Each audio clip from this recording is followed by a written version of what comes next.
Hello, good morning, dear my students. I am Abhimanyu. I work in the GSC IAS, and today my topic is the Union Public Service Commission related to the interview 2021. Some people said that and different types of organizations and conduct for the interview, and how can I speak in the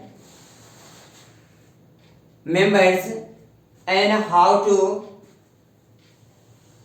speak clarity and direction any types of matters. आप तैयारी कर रहे होंगे PT mains, तो आपकी पकड़ और जवाब देने की शैली बहुत ही अच्छी होगी और अच्छे होंगे, ताकि आपके पास नॉलेज भी उतना ही गहन होगा आपके पास।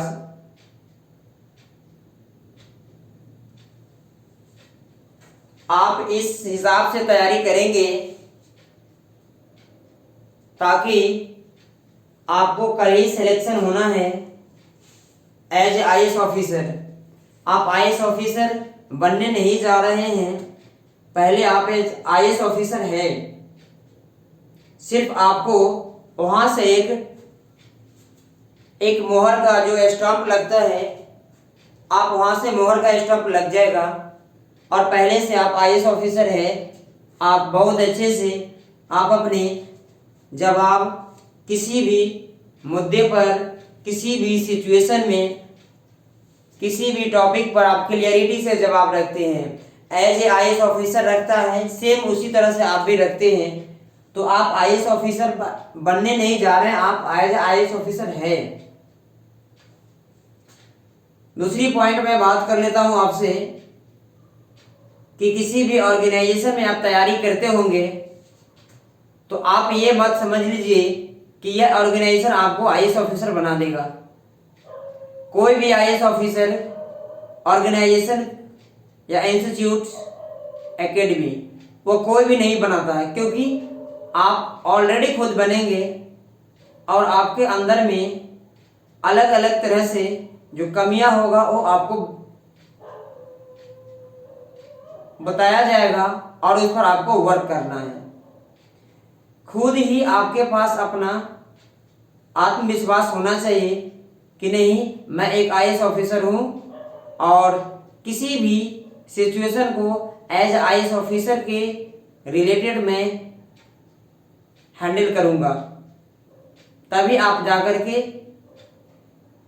यूनियन पब्लिक सर्विस कमीशन के बोर्ड के सामने आप वही बिहेवियर दिखेगा जो एक आईएएस ऑफिसर के पास होता है। चलने का, बोलने का, पढ़ने का, बात करने की शैली, अलग अलग तरह के शैली जो होता है आपको, ये सभी वहां पे दिखेगा। और इससे पता चल जाएगा कि आपके अंदर में आईएएस ऑफिसर जैसा गुण है और आपके समाज की जरूरत है। तो वहां पे आपको क्वेश्चन आएगा और आपको जवाब देना है। अगर आप चाहते हैं कि 2021 में ही इंटरव्यू क्वालिफाई कर ले, तो आपको एक चीज ध्यान देना पड़ेगा कि बोर्ड के सामने जो बैठे हुए अध्यक्ष हैं उनके द्वारा जो क्वेश्चन पूछा गया है या किसी भी मेंबर के द्वारा क्वेश्चन पूछा जाता है आपके सामने और आपसे, तो आपसे ये उम्मीद किया जाता है कि आप उस प्रश्न को उत्तर किस हिसाब से दे रहे हैं, इस पर आपको गहन नॉलेज होना चाहिए, क्योंकि सिलेक्शन आपको लेना है। अगर क्वेश्चन आपके पास नहीं आ रहा है आंसर, तो कोई बड़ी बात नहीं है, गलत आपको जानकारी देने की जरूरत भी नहीं है वहां पे।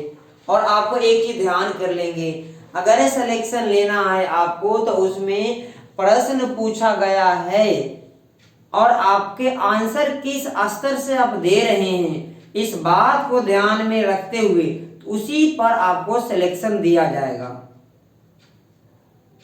और उसी के हिसाब से आपको वहां पे जो 275 मार्क्स का जो एग्जाम होता है, आपका जो इंटरव्यू का जो नंबर है वो आपको डिसाइड करेगा कि आप कितना लेवल में है, आप कितना उसमें से नंबर को आप अपने पक्ष में रख सकते हैं। आप जितना अच्छे से एक्सप्लेन करेंगे, क्लियरिटी रहेगा, कंसेप्ट क्लियर रहेगा आपका, तो उतना ही आपको नंबर अच्छा मिलेगा उसमें। और कभी भी आप अपने या तो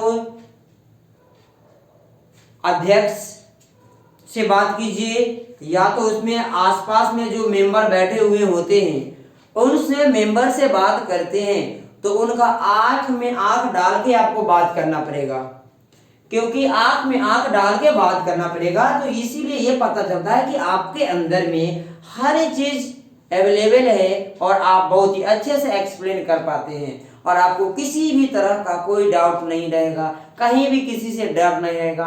आप एज अ फील करेंगे कि जो भी इंटरव्यू में जो बैठे हुए हैं वो मेरे इंटरव्यू लेने वाले नहीं है, वो मेरे दोस्त है। दोस्त के नाते आप उनसे अपनी बात को अच्छे तरह से आप एक्सप्लेन करेंगे, तभी जाकर के आपको वहां पे सिलेक्शन हो जाएगा उसमें। दूसरी पॉइंट, अब मैं एक चीज बताने जा रहा हूं आपको कि आप अगर अपने दोस्त के साथ में, आप अपने फैमिली मेंबर के साथ में, आप अपने स्कूल टीचर के साथ में, प्रिंसिपल के साथ में अगर किसी भी मुद्दे पर आपको अगर तर्क दिया जाए या तर्क आपसे मांगा जाए तो आप अच्छे से बता पाएंगे। उसी हिसाब से वहां पर भी वो भी आपका एक फ्रेंड्स है या आपका एक फैमिली मेंबर है जो कि आपसे अलग अलग तरह का क्वेश्चन करेंगे और आपको जवाब, आपसे उम्मीद करेंगे कि वह जवाब देंगे और आप किस तरह से जवाब देंगे ये तो डिपेंड आपका कर रहा है, क्योंकि आपका शैली, कंसेप्ट, डायरेक्शन क्या है इस पर आपको डिपेंड करेगा। Thank you.